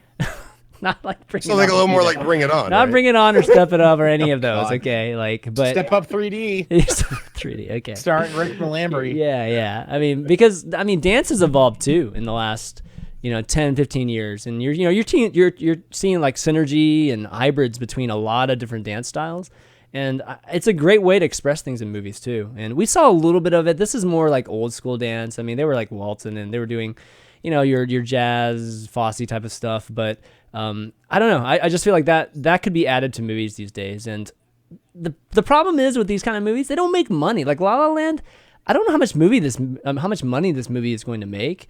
It should. I'm hoping it does make at least a little bit of money based on how it's in the top 10. Is it in the top 10? They did a soft release the first week, and then they opened it up to. Yeah, it's already made $9.6 million at the box office. Not great, not fantastic, but I'm sure like after DVD sales, it'll 9.6. That doesn't even pay for Ryan and Emma. It's gonna after the Oscars, VOD rentals are probably gonna go skyrocket. Yeah, probably. But still, but generally speaking, like studios don't do these movies because of that. That's exactly the reason. Yeah. But the thing is that it's got such a history in American film that you can't ignore it either. like that's why I think this movie was created. Probably 90% of it was to give, you know, a head nod to everyone that came before them. You know, that's why. And here's the thing: here's the other thing I want to talk about. You think it's gonna win awards because it's just that great of a film, or do you think it's gonna win awards because it's hit so close to home with actors and people who do film? Because it would be almost like if they made like a streamer movie or a movie about streaming, and then we had to decide if it was worthy of a award or not. We would all be like, yes, of course, the movie about streaming, yes, because that's what we all did. You know, like that's what we all did. Bravo. Oh, excellent, perfect. You know, like I wonder. I do think it is award worthy on its own merit. I think though that they're gonna jizz all over it at the awards. I think that they're gonna break their arms masturbating themselves. I mean, that's what awards awesome are. I mean, right? I mean, the awards in the end are voted by people, and people are subjective. And, yes. And I mean, I think the Grammys are the worst, like about being like who they vote for Song of the Year and Record of the Year and whatnot. So the Oscars are a little bit better about you know who they choose. Some years it's like they want to choose a blockbuster and they choose a blockbuster. Most years it's like an indie film, right? And it's more of what you would think that they would choose. So yeah, I think this movie deserves to win or deserves to be nominated or whatnot, and I think it will win a bunch of awards just purely because of the content and just how different it is. Purely how different it is. Like there could be actually better acting out there by some folks. But I think just because of you know how unique this is, or at least how fresh it feels, it's gonna win. Just to make a point, just to make a statement. Yeah, I enjoyed it a lot more than I thought I would. I could tell he's like, gosh, you guys are gonna make me like watch this, even though like I've been sick this entire week and all. Oh no, there was no way There was no way I could sit in a film and give like time to a film in a theater last week. They're just not happening.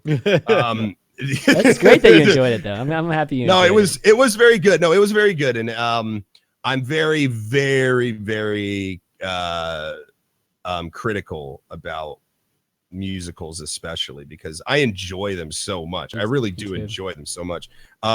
It's just again, it's a very special kind of musical that I can really get into. As long as the music doesn't feel like frivolous or just kind of out there like for no reason. Again, I have to have feeling and emotion behind the things that are being said. I like when they're talking to each other in a song. I like when somebody sings a song to somebody or about somebody, or you know, as opposed to just we've made it to New York, here we are in New York. You know, it's like, okay, great, you made it to New York. Yeah, like I don't care about you. The musicals where it's opera style, right? But not opera, like Rent, where like literally there's very little actual dialogue and it's all being sing-songy. It just doesn't register with me because I need a beat, I need a chorus, you know, I need like a song structure. And when you get rid of that structure, it kind of falls apart for me. And that's how I felt about Rent. I saw that and I was like, but before that I'd seen La Boheme, the Baz Luhrmann production, which is what Rent is based off of. And I was like, this is beautiful. This is awesome. Because it was an actual opera. So it's like there were melodies. And the same thing with like a Repo, the Genetic Opera. I fucking hated that movie. Everyone's like, oh, it's so cool. It's all like dark and bloody and gory. And it's like the meat puppets to the music. I'm like, yeah, but the songs fucking suck ass. Like they're not good. It's not good music. It's bad music. We haven't even mentioned this one, but it's one of my favorite musicals out there. And it's Dr. Horrible. I love Dr. Horrible. Dr. Horrible, Sing Along Blog or whatever. I know we don't really think about it as a musical. I don't really think about it, but it is a musical, and it's a good musical again because they're not. I don't mean when they're like talking to each other, singing to each other. What I mean is like Dr. Horrible kind of stuff, where the songs are based around the characters and like how they feel about what they're doing, what their other characters doing. It's not just like, hey, how are you doing? I'm doing fine. How are you? You know, like I don't fucking care about that. That's good exposition. The Rent style is bad exposition. I agree. I agree. And I love the songs in Rent, but the story. People love Rent though. Yeah, I'm not a fan of Rent. I like them as standalone songs. Exactly. Yeah, individual songs, standalone. I'm okay with most of them. But the whole thing together, I would rather stub my toe than watch 2 hours of Rent. You know, like I honestly, if you gave me the choice, I'd be like, how hard do I have to hit my toe?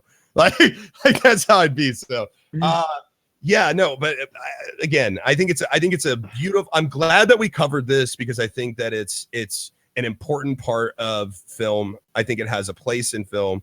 I think that there are a lot of people out there that appreciate it, and I think there's a lot of people out there that would probably watch and go more if there were more of these produced too.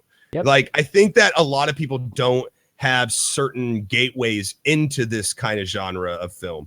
Like you have to, I think you sort of have to be creative minded in general most of the time to kind of seek this stuff out, to enjoy Broadway. To go I hope it show. doesn't become like a Hollywood trendsetter in the way that Deadpool was, where Deadpool was super successful and then all the studios are like, oh fuck, we got to make our movies R-rated now, and they completely missed the point of why people like Deadpool. You know, it wasn't because it was R-rated, it was because it was fucking funny and like, you know, it was like well produced and good.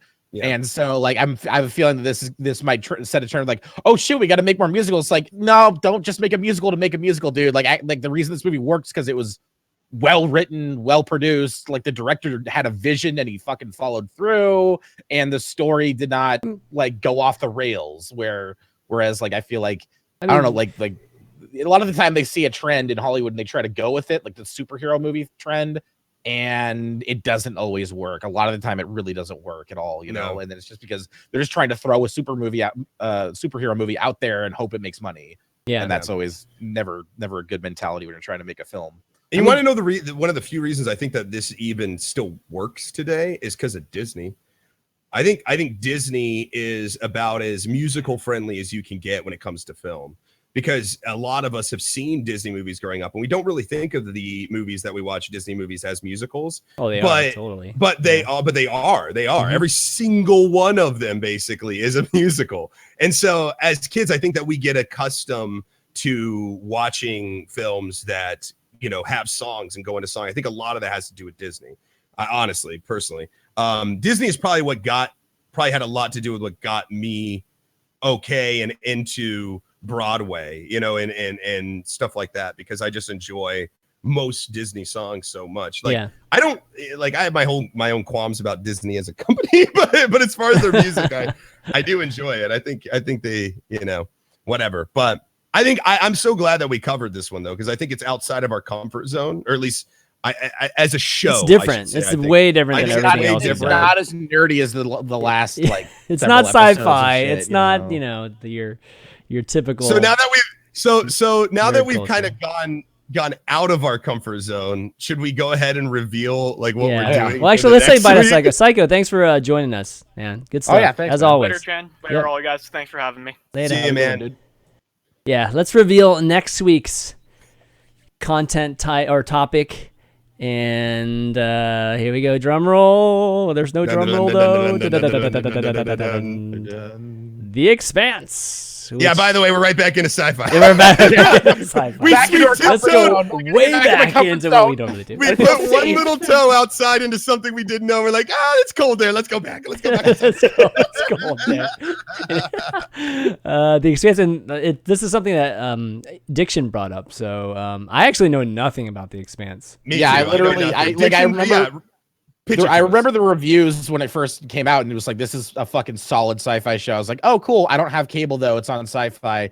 So I had to wait. Now it's on Amazon Prime. So I started watching it, and it is really good. And it's really good hard sci-fi, which it scratches an itch. It's just, and apparently it's based on like a series of like 8 books, and they've only really scratched the surface of like the first book. Oh, wow. So, okay. Yeah, I won't get too into it, but it's very, very cool sci-fi. It treats gravity and like space travel with respect, and it's good.